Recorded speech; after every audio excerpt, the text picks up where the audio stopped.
Hey guys, welcome back to the shop. This is Zach over at NV Woodworks. Today we're going to be making a silicone pen blank mold. So great addition to your resin casting and blank making arsenal. Pretty simple process, so stay tuned. Let's get to mold making.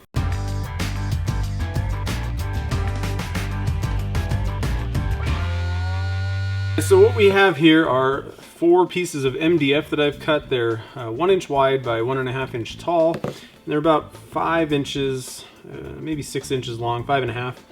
So I got 4 of them, and that's what I'm gonna make for my mold. Now I'm putting it on a piece of corrugated plastic here. That's gonna be the base of my mold to pour the silicone in. I've got some foam core pieces that are gonna be the walls. Now I've also marked out some lines so that I can kind of center these things. What I'm gonna do is hot glue them down to the base, and then I'm also gonna hot glue the walls in. So everything should be pretty simple and easy. I've got, like I said, pre-drawn all my lines, so I know exactly where this is all gonna go. And the way I'm doing this is I've got about, it's almost 3/4 of an inch between the edge of the mold and the blanks, and I have these pretty well centered. I just you want to give it a little bit of silicone around the edges of where these masters are going to be situated. That way you keep some strength in the silicone mold. And I'm also going to pour it a good 1/2 inch to 3/4 inch above these pieces to give it kind of a little bit of a base so it's strong.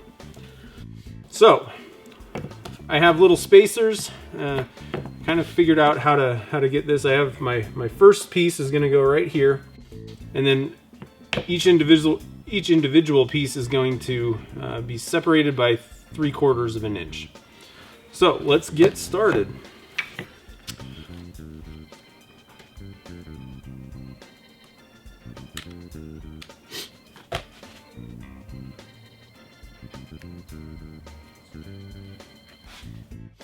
These don't have to be perfect necessarily. I am going to try and keep them straight and square, but if they're a little bit off, no big deal really.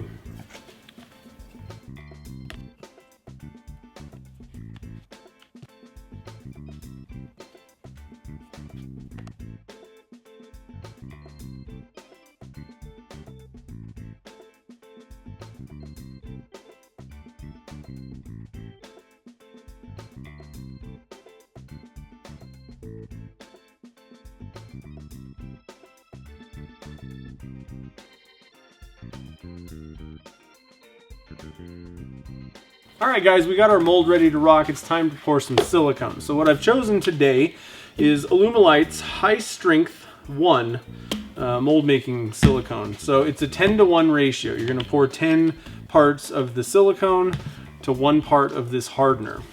Now they have a volume calculator to figure out how much silicone you're going to need for your mold. Now I've figured out that it's probably going to take about this whole thing to fill up my entire mold.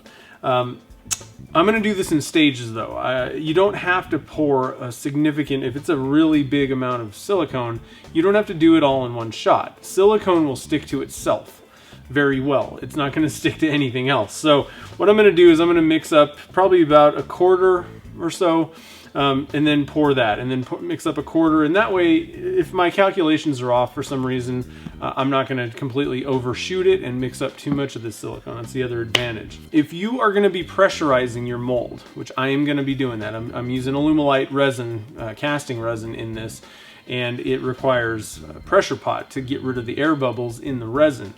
If you do not degas the silicone that the mold is made out of, and then you pressurize it, all the air bubbles that get trapped in the silicone, even after it's hardened and everything, they're going to collapse and it's going to deform your mold. You're going to have odd results. Okay, so we're ready to rock. Like I said, it's very simple.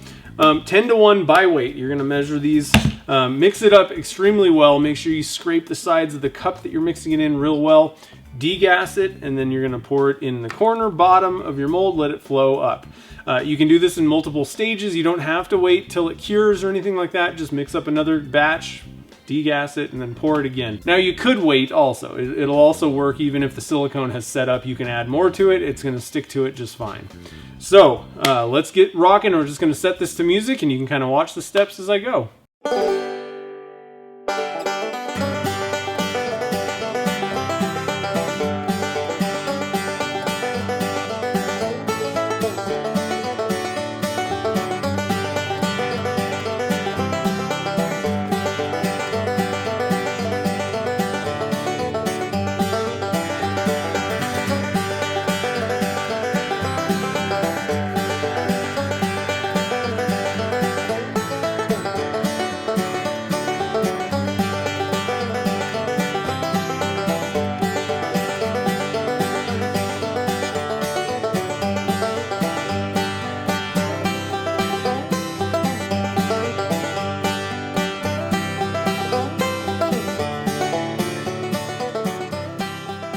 now that I got the first pour in my mold, it's time to rinse and repeat. Couple notes, this is the first time I've used this specific product, and it is actually really easy to mix up. Some of the other silicones out there are really taffy-like, very thick, and it's actually really hard to mix it in. This was super simple. All right, last cup. Pour it in here, and I believe this has about a 12 to 18 hour set time. So we'll let this sit overnight, and tomorrow we will demold, or I guess liberate it, demold everything, and we will have a silicone mold ready to rock. Alright guys, well, our mold is set up. I let it sit overnight. It's nice and firmed up. So it's time to break the walls off and get our silicone mold out of the mold.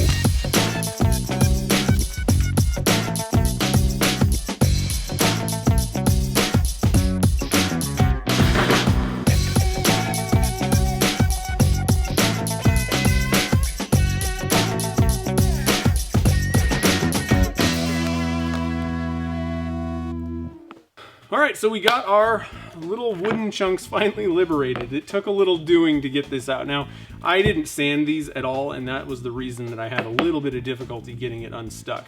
Silicone it's not sticking to it in any manner, it's just, it's gonna kind of grab into any texture, and that's what I should have sanded it. So I would recommend, if you're gonna do this same thing, sand these up to at least 400 and you'll have a lot better results, and still put the wax on it. That'll help. Now once we go forward and start resin casting in this, it's not going to be that difficult to get them out. A couple things real quick. This is a giant mold. This is a pretty big amount of silicone, and it actually won't fit in my 2.5 gallon CA Technologies pressure pots as is. So I am going to trim the corners and make it round, and it'll fit perfect. It'll fit into my 5 gallon, no problem.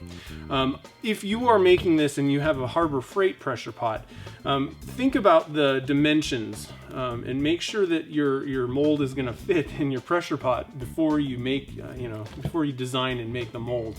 The Harbor Freight pots are even smaller. So I will have some dimensions of this one, but keep in mind it may or may not fit in your pressure pot depending on what you're using. Alright, so it's time to try this out. I can't wait to see how this thing works. Should work perfect. Now, a couple of notes. Now, the reason I made this specific mold is I wanted the single blank, the single slots, so that I can kind of engineer a blank. Using worthless wood or other embedments, you can put them in there in place, and the silicone's going to hold that wood or whatever you're putting in there in a specific place. So you can kind of engineer one blank at a time and get exactly what you want. Typically, I use these big square molds, and sometimes I'll toss in some embedments. I do like the randomness that provides. However, in some cases, especially very high-end burl pieces, a lot of people really want it to be a specific look. And so using this, you can get the blanks to look exactly how you want. So at the end here, I'll kind of do a quick project with them, show you how I'm going to use this. But overall, you can use this however you want to just do color swirl resins or whatever you want. And again, you don't need to make it gigantic like this. You could make 4 individual ones or just one. You may not need to make it as heavy duty as I made it. I used a lot of silicone for this, but I kind of wanted it that way. If you want to, you could use a mold release in this, and it will extend the life a little bit of your mold. After a while, these things can degrade. The mold release will help, not wear on the mold when you're demolding it.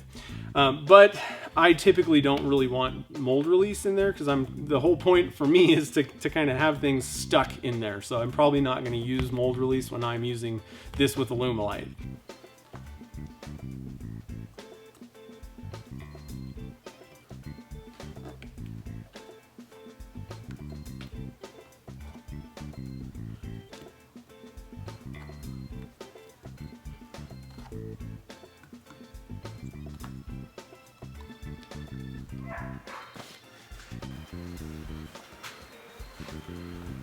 All right, time to test this sucker out.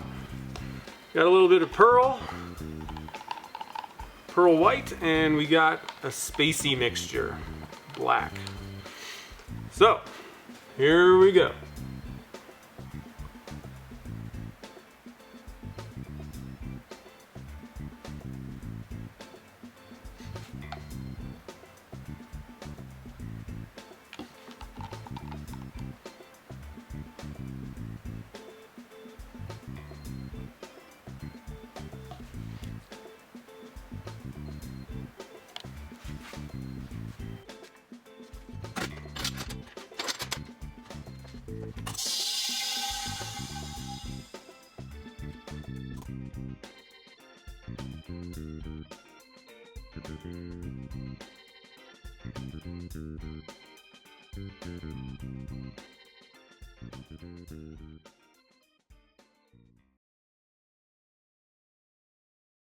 All right, we got it out of the pressure pot. Let's demold our blanks and see what we got.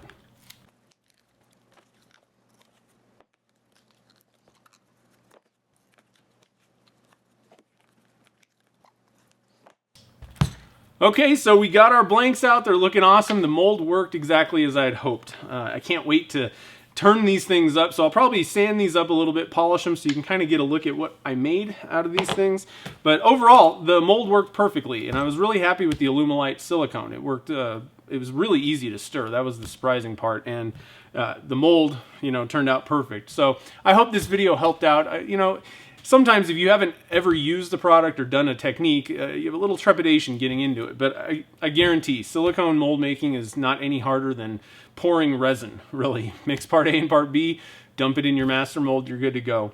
The only somewhat difficult part, I guess, would be degassing it. And again, I stress, if you're going to pressurize this mold, or any mold you make that's made out of silicone, I would highly recommend that you degas it so that you don't have any problems with it in the pressure pot. So if you have any comments or questions, you can leave those down below. Definitely hit that subscribe button. It helps out a ton, and it'll let you know when new videos are out, especially if you're into resin casting, pen turning, and mold making, especially. I think you'll enjoy the channel. And I just want to thank everybody. I just hit 10,000 subscribers on my YouTube channel, and honestly, I can't believe it. I can't believe how far my channel has come, and I couldn't have done it without all the viewers who are supporting NV Woodworks. So thank you guys so much. Definitely check me out on Facebook, Twitter, and Instagram. I'm always posting what I'm up to in the shop, getting in trouble, and whatever I'm doing. And I'm also live streaming on Twitch. It's a great place to learn resin casting and see some really cool resin casting and blank making experiments, basically. So Wednesdays and Saturdays, 2 to 4 p.m. On Wednesday, we do the resin casting. Saturday, I turn up the projects that we made the week before. So, or I should say the blanks we made the week before. So I hope to see you out there. Again, thank you guys for all the support, and I will see you in the next video.